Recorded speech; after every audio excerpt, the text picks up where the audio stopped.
কৌলগত প্রায় জনিষু পর ধর্মনি ইন্দ্র জোনা উপস্রোত নাম এরা সংসার ভবিষ্যতে। ডক্টর বার্নার্ড শ বললেন যে I believe if a man like the great scientist or Prophet sallallahu alaihi wasallam, বড় বড় বৈজ্ঞানিকরা বলেছেন, হিন্দুদের বেদেও লেখা আছে যে নবীজির মতো মহা বৈজ্ঞানিক পৃথিবীর জমিনে এমন দুইটা হবে না। নবীর মতো মহা বৈজ্ঞানিক আর কেউ হবে। এই দেখেন আপনাকে তিনটে তথ্য দিই। নবী মুহাম্মদ সাল্লাল্লাহু আলাইহি ওয়াসাল্লাম বললেন, নবী কত বড় বৈজ্ঞানিক দেখেন। নবীজি বললেন পুরুষ মানুষ যারা এই টাকনুর উপরে কাপড় পরিধান করবে তারা, এই যে টাকনু, নবীজি বললেন টাকনুর উপরে কাপড় পরিধান করবে তারা। পৃথিবীর চিকিৎসা বিজ্ঞানরা বলছেন যে কোনো পুরুষ যদি রেগুলার বা অধিকাংশ সময় এই টাকনু ঢাকা দিয়ে থাকে তবে অতি অল্প দিনে জৈন ক্ষমতা জৈন শক্তি হারিয়ে ফেলবে। মহিলাদের জন্য টাকনু ঢাকা দেবে, পুরুষ মানুষ টাকনু খুলে রাখবে। এই যে কিনা এই যে হাড়, পুরুষ মানুষ হাট বাজার করবে, মাঠ ঘাটে যাবে, এই টাকনুতে যত সূর্যের কিরণ লাগবে তত করে মানে হরমোন আর জৈন শক্তি বেড়ে চলবে, তত বেড়ে যাবে। কিন্তু মহিলারা এই টাকনুর তার সূর্যের আলো লাগাতে হয় না। মহিলারা করবে কি, সোনা নামক ধাতু ব্যবহার করবে। সোনা নামক ধাতুতে সূর্যের কিরণে যে ভিটামিন পাওয়া যায় সেই ভিটামিন সোনাতে তাদের পূরণ হয়ে যায়। পুরুষ মানুষ যারা সোনা ব্যবহার করতে পারে তারা, সোনা ব্যবহার করতে পারে তারা, এই যে তোমার জামাইকে তুমি শখ করে একটা সোনার মালা দিয়েছ, মানে স্কুলের পায়খানা গলায় ঝুলিয়ে দিয়েছ, সে আমার বিয়ের 3 দিন আগে থেকে পড়ে আছে, দিয়ে বিয়ের দিনে এইরকম করে বসে আছে।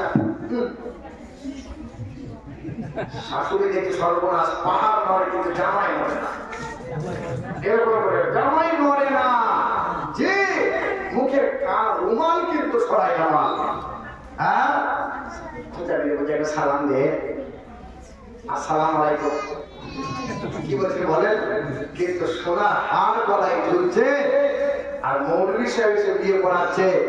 হুজুর একবার বলে না কেমাল ঝুলিয়ে যে বিয়ে পড়ানো যায় না, কি বলছেন? হায় হায় হায় হায়, এটা যে হারাম জিনিস, এটা পুরুষ মানুষের জন্য যে চলে না। আব্বা এ সুরার টুকরো বন্ধুরা, আব্বা জান ভাই জানেরা, যতটুকু প্রয়োজন সফর মুসাফিরের জন্য ততটুকু নাও। শখ করে 4টে আঙুলে 4টে আংটি করবে, গলার হার করবে। আমার দেখছি বিয়ে যখন বিয়ে হচ্ছে বা বিয়ে বাড়িতে যাচ্ছে বা ঈদের দিনে ছেলেরা দেখে বগল করে মেহেদি লাগাচ্ছে। এই যে পুরুষ মানুষের মেহেদি লাগানো যায় না, পুরুষ মানুষের হাত রঙিন করা যায় না। হাত রঙিন করবে মহিলা যারা। সুবহানাল্লাহ। দুই, নবীজি বলেছেন, নবী কত বড় বৈজ্ঞানিক দেখেন, নবী বলছেন পুরুষ মানুষ যারা ডান কাত হয়ে না, আল্লাহর বান্দা যারা, নবী পাকের উম্মত যারা ডান কাত হয়ে শয়ন করবে তারা। আমরা পুরুষ মহিলা উভয়ে ডান কাত হয়ে শোয়া অভ্যস্ত করবো ইনশাআল্লাহ। ডান কাত হয়ে শোবো। পৃথিবীর চিকিৎসা বিজ্ঞান বলছে পৃথিবীর কোন মানুষ যদি ডান কাত হয়ে শোয়ার অভ্যস্ত করে, বাম দিকে হাট আছে, বান্দা হাট অ্যাটাক থেকে রেহাই পেয়ে যায়। এই দেখেন নবী মুহাম্মদ সাল্লাল্লাহু আলাইহি সাল্লাম কত বড় মহাবৈজ্ঞানিক। নবী যখন পৃথিবীতে এলেন খাতনা করা অবস্থায় এলেন, মুসলমানি হওয়া অবস্থায় এলেন। আমাদের খুদা বাংলায় বলে মুসলমান, মানে খাতনা করা অবস্থায় নবী এলেন। ওই নিউ জলপাইগুড়ি রেল স্টেশনে দাঁড়িয়ে আছে, আর আমাকে কিছু হিন্দু ছেলে বলছে কাটোয়া কাটোয়া। যে হ্যাঁ হ্যাঁ মুসলমানদের বলে, আমাদের দেখে ওরা নিন্দা করে, কিন্তু ওদের বেদে লেখা আছে যে নিরুপলিঙ্গ ছিদ দৃশ্য নম মঙ্গদাবতী তাদিবদকরন্তে প্রকৃতিরিতা বিরসনাং ভাকায়েত স্বাদা বেদা শাস্ত্রে শ্রীতা।